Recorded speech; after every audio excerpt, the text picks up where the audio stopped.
One of the cool features of the CMGS AutoLearn system is you can run multiple stages. Now this does require the failsafe box to run the 2 stages.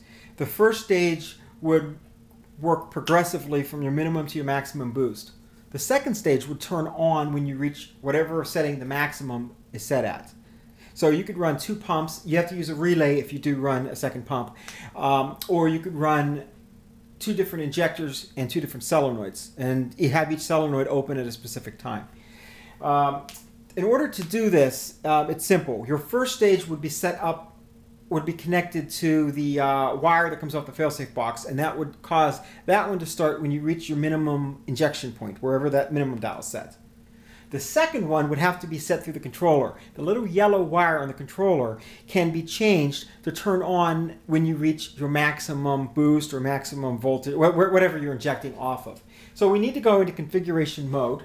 In order to do that, if you remember, you turn the minimum to the left, turn the maximum to the left. It goes 5, 4, 3, 2, 1, and 0. From this point, now we're at our, you'll notice that there's 1 bar lit up. So we're at our starting first parameter. We need to get the parameter number 5.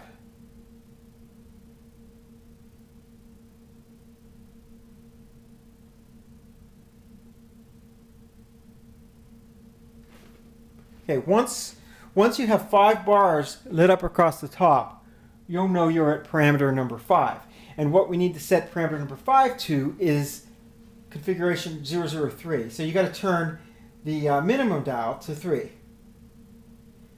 That's going to tell the system to turn that yellow wire on when you reach your maximum setting. After you've set it using the minimum dial, that's what you set the value.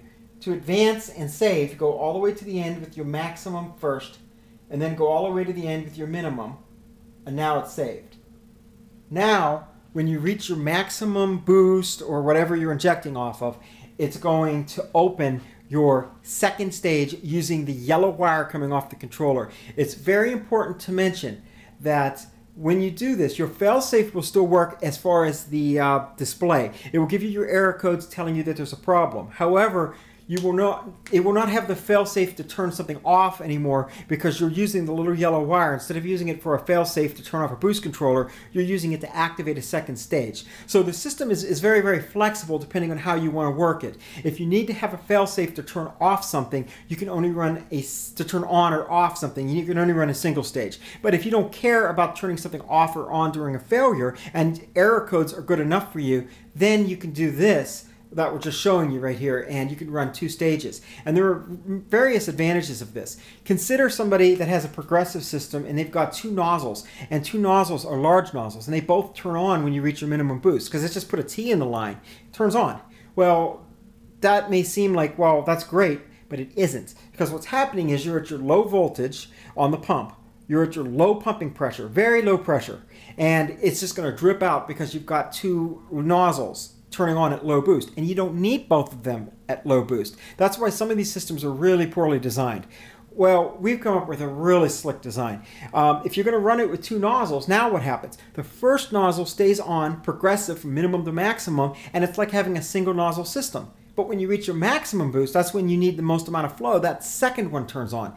Now you're still at high pressure. So in other words, you're going to have great atomization all the way through, because you're not flooding the engine at low boost with 2 nozzles, and you're not in a situation where it's just so slow, where it turns on and just not just floods the engine, but atomizes horrible because you have that situation. So that's one of the cool features of this particular system. And you can see our guide at www.coolingmist.com. Click on instructions, and you can get some ideas on how to set the system up.